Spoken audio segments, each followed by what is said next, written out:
नमस्कार, आप सब देख रहे हैं अखंड भारत टीवी। मैं विशाखा शर्मा स्वागत करती हूं आप सभी का मेरे चैनल में। आइए देखते हैं इस वक्त की कुछ खास खबरें। मस्जिद कमेटी ने सुप्रीम कोर्ट में एक याचिका दाखिल करके कहा है कि जो विवादित स्थान है अगर उनकी जांच होगी तो संभल जैसी स्थिति उत्पन्न हो जाएगी। मेरा मानना है कि यह भारत के संविधान को खुली चुनौती है, भारत के जुडिशियल सिस्टम को खुली चुनौती है और भारत की डेमोक्रेसी को खुली चुनौती है। लोकतांत्रिक देश में जो विवाद होता है उसका समाधान कोर्ट से होता है। जो मस्जिद कमेटी बार बार इस प्लेस या फर्शी पैट की दुहाई दे रही है, पहली बात तो यह मामला 2020 से सुप्रीम कोर्ट में पेंडिंग है, इसलिए सुप्रीम कोर्ट के फैसले का इंतजार करना चाहिए। दूसरा, यह प्लेस ऑफ वर्शिप एक्ट जांच करने से नहीं रोकता। यह प्लेस ऑफ वर्शिप एक्ट यह कहता है कि 1947 में जो करेक्टर होगा वो यथास्थिति रहेगा। तो चाहे वो ज्ञानवापी हो, चाहे वो मथुरा हो, चाहे भोजशाला हो, चाहे अटाला हो, चाहे भद्रकाली हो या संभल हो, उसका करेक्टर क्या है, क्या करेक्टर था पहले, ये तो जांच करने से पता चलेगा। भाई मैं काली कोट पहन लेता हूं तो मैं वकील दिखाई पड़ता हूं, अगर मैं सफेद कोट पहन लूं तो मैं डॉक्टर जैसा दिखूंगा, मैं खाकी वर्दी डाल लूं तो मैं पुलिस जैसा दिखूंगा। तो ये तो हमारा रूप हो गया, ये हमारी आइडेंटिटी हो गई, ये मेरा बाहर का रूप है। लेकिन एक्चुअल में मैं क्या हूं ये तो जांच करने से पता चलेगा। मैं तिलक लगा लूं हिंदू दिखूंगा, मैं अगर साफा पहन लूं सरदार दिखूंगा, सिख दिखूंगा, मैं अगर गोल टोपी पहन लूं तो मैं मुस्लिम दिखूंगा, मैं क्रॉस पहन लूं तो मैं क्रिश्चियन दिखूंगा। लेकिन एक्चुअल में मैं क्या हूं यह तो जांच करने से पता चलेगा। और यह एक्ट भी यही कहता है कि आप जांच करिए उस स्थान का कैरेक्टर क्या था वो बरकरार रखना चाहिए। हम भी यही कह रहे हैं, हम कैरेक्टर बदलना नहीं चाहते, हम तो कैरेक्टर को रिस्टोर करना चाहते हैं। हम कहते हैं जांच हो जाए और जांच करने के बाद काशी, मथुरा, भद्रकाली, भोजशाला, अटाला, संभल का जो कैरेक्टर था वो कैरेक्टर कंटिन्यू होना चाहिए। हमारा यह कहना है कैरेक्टर बदल दिया गया है। हमारा यह कहना है कि किसी भी मंदिर के गुंबद को बदलने से वो मंदिर मस्जिद नहीं हो जाता। जैसे पार्क में नमाज पढ़ने से पार्क मस्जिद नहीं हो जाती, सड़क पे नमाज पढ़ने से सड़क मस्जिद नहीं हो जाता, या किसी मस्जिद में अगर कोई व्यक्ति जाके वहां चुपचाप हनुमान चालीसा पढ़ दे तो वो मस्जिद मंदिर नहीं हो जाएगा। कोई व्यक्ति चर्च में जाए चुपचाप और वहां हनुमान चालीसा पढ़ दे तो वो चर्च मंदिर नहीं हो जाएगा। एक्चुअल में कोई स्थान मंदिर है कि मस्जिद, इसके लिए तो जांच करना पड़ेगा। मस्जिद कमेटी इस मामले को बार बार हिंदू मुसलमान कर रही है, जबकि यह विषय पूरी तरीके से भारत और आक्रांताओं का विषय है। यह हमारे स्वाभिमान का विषय है, भारत के स्वाभिमान का, हिंदुओं के स्वाभिमान नहीं, भारत के स्वाभिमान का विषय है। विदेशी आक्रांताओं ने भारत के स्वाभिमान को कुचला। विदेशी आक्रांताओं ने कोई एक भी नई मस्जिद नहीं बनाई, केवल और केवल जो भारत के मंदिर थे उनको तोड़ के उनका गुंबद बदला, उसको मस्जिद बनाया। विदेशी आक्रांताओं ने कोई एक भी नया शहर नहीं बसाया। जो पहले के यहां शहर बसे हुए थे, पौराणिक शहर, उन शहरों का नाम बदला। तो ना उन्होंने कोई नई मस्जिद बनाई, ना उन्होंने कोई नया शहर बसाया, केवल और केवल रूप बदला। और ये प्लेस ऑफ वर्शिप एक्ट कहता है कि चरित्र नहीं बदलना चाहिए। Once a temple always a temple, ये जजमेंट में आ चुका है।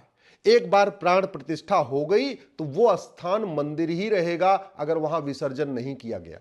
मैं आपको उदाहरण देता हूं, नीम के पेड़ के नीचे लोग शिवलिंग स्थापित कर देते हैं और ऐसे हजारों स्थान हैं गांव में जहां मंदिर नहीं है, नीम के पेड़ के नीचे भगवान शंकर की पूजा होती है, पीपल के पेड़ के नीचे भगवान शंकर की पूजा होती है, बरगद के पीछे जो वट वृक्ष है उसके नीचे शिवलिंग स्थापित करते हैं, वहां पूजा करते हैं।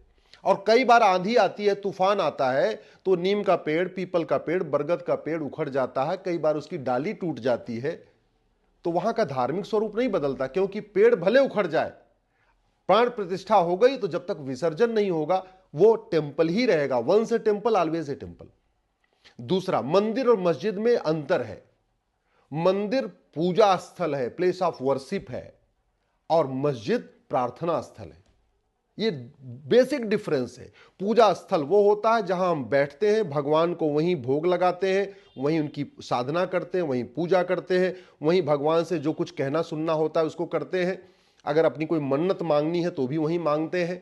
अगर पूरी हो जाती है मन्नत तो वहीं जाके जो हमने वादा किया है, जो कुछ किया है, वहीं जाके उनका ध्यान करते हैं, उनको अपना अपना आभार व्यक्त करते हैं। ये कहते हैं मंदिर, क्योंकि वहां पे मंदिर में बैठ के ध्यान कहीं और नहीं होता, मंदिर में ही ध्यान होता है। जबकि मस्जिद प्रार्थना स्थल है, वो प्लेस ऑफ प्रेयर है। आपको एयरपोर्ट के आसपास, रेलवे पे, ऐसे जो पब्लिक प्लेसेस है, वहां प्लेस ऑफ वर्शिप नहीं मिलेगा, पूजा स्थल नहीं मिलेगा, प्लेस ऑफ प्रेयर मिलेगा, प्रार्थना स्थल मिलेगा।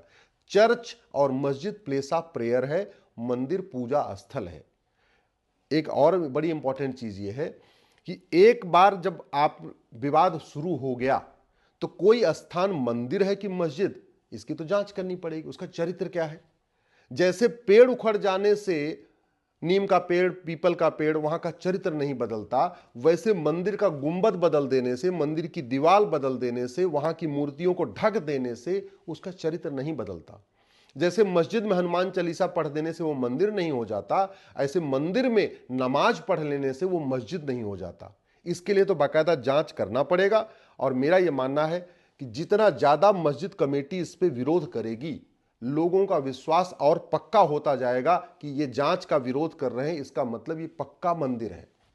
इसलिए पहली बात तो धमकी देना बंद करे। और इसमें लिखा भी है प्लेस ऑफ वर्शिप एक्ट में कि जो आदमी चरित्र को बदले उसके खिलाफ मुकदमा किया जा सकता है और 3 साल की सजा का भी प्रावधान है। तो मैं तो ये कह रहा हूं, जितने भी भारत में ऐसे स्थान हैं उनकी जांच हो, और जांच करने के बाद जब तक इस विवाद का फैसला नहीं होता है तब तक वहां जो लोग अवैध रूप से कैरेक्टर चेंज करने की कोशिश कर रहे हैं उनके खिलाफ मुकदमा भी होना चाहिए, या कम से कम जब तक मुकदमा चल रहा है तब तक वहां दोनों पक्षों को अपनी अपनी पूजा प्रार्थना करने का अधिकार भी मिलना चाहिए। ऐसा नहीं होना चाहिए कि नमाज तो हो लेकिन पूजा ना हो तो दोनों को हो और नहीं तो न हो। एक विषय और बड़ा इंपॉर्टेंट है कि ये जो एएसआई के सर्वे में जो स्थान एएसआई के अंडर में आ जाते हैं, जो पुरातात्विक विभाग के अंडर में आ जाते हैं, वहां प्लेस ऑफ वर्शिप एक्ट लागू नहीं होगा। और भारत का संविधान का आर्टिकल 49 कहता है कि यह सरकार की ड्यूटी है कि जो हमारी ऐतिहासिक धरोहरें हैं, जो हमारी धार्मिक धरोहरें हैं, जो हमारे पौराणिक धरोहरें हैं, उनको रिस्टोर करे, उनको मेंटेन करे, उनको मैनेज करने। तो कायदे से तो सरकार को क्या एक भारतीय धरोहर संहिता बनाना चाहिए था, एक भारतीय धरोहर आयोग बनाना चाहिए था, एक एक्सपर्ट कमेटी बनाना चाहिए था, और देश भर में जहां जहां इस तरीके का विवाद है उसका एक साथ जांच करा लेते। आज की डेट में टेक्नोलॉजी बहुत एडवांस आ चुकी है, राडार टेक्नोलॉजी है, जीपीएस टेक्नोलॉजी है, कार्बन डेटिंग है, सब कुछ बड़े आसानी से तय हो सकता है कि उस जो स्थान है मंदिर या मस्जिद, उसकी नींव कब बनी, उसकी दीवारें कब बनी, उसकी छत कब बनी, ये सब क्लियर हो जाएगा। तो टेक्नोलॉजी का यूज करके सबका सर्वे करा ले और जिसका जिसको है एक साथ ही दे दें, पूरा हमेशा हमेशा के लिए विवाद खत्म हो जाएगा। दूसरा क्या तरीका है? तरीका यह है कि मुकदमा शांति से कोर्ट में चलने दें, जांच होने दें, और फिर कोर्ट के जरिए लोग अपना अपनी लड़ाई लड़ते रहेंगे। लेकिन मैं बार बार कह रहा हूं, यह मामला पूरी तरीके से भारत के स्वाभिमान का है, यह हिंदू मुसलमान का विषय नहीं है। आक्रांताओं ने भारत के स्वाभिमान को कुचला है। अब भारत स्वतंत्र हो गया है तो इसलिए गुलामी के निशान मिटने चाहिए। जो गुलामी वशी दरिंदों ने यहां काम किया, उनके लिए भारत के लोगों को लड़ना नहीं चाहिए। और वैसे भी चाहे वो काशी, मथुरा, भद्रकाली, भोजशाला, अटाला हो, अगर आप हिंदू कानून से देखिए, जो हिंदू लॉ है, हिंदू लॉ क्या कहता है? Once a temple always a temple. एक बार प्राण प्रतिष्ठा हो गई तो विसर्जन नहीं होगा, तो वो मंदिर ही रहेगा, भले उसकी दीवार तोड़ दिया जाए, उसकी मूर्तियां खंडित कर दी जाए, या वहां पे नमाज पढ़ना शुरू कर दे।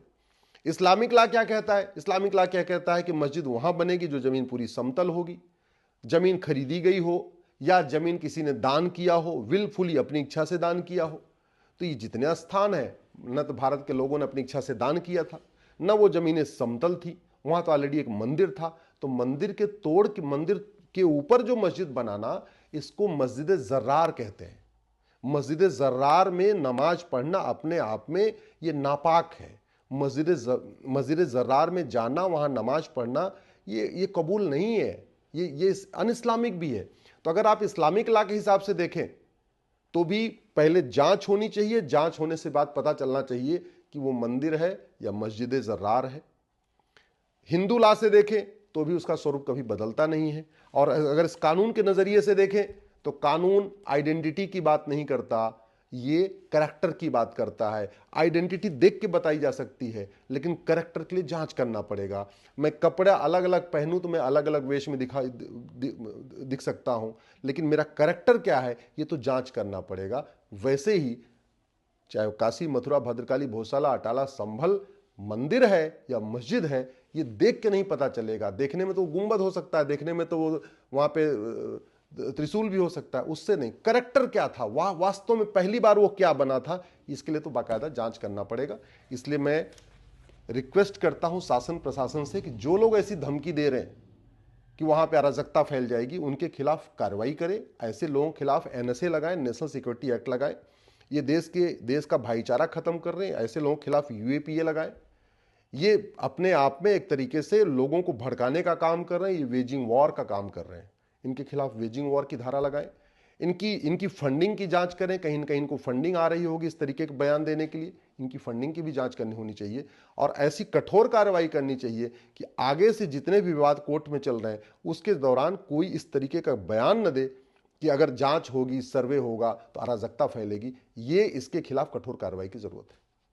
ऐसी ही और वीडियो को देखने के लिए चैनल को सब्सक्राइब कीजिए, वीडियो को लाइक कीजिए, कमेंट कीजिए और शेयर कीजिए। धन्यवाद।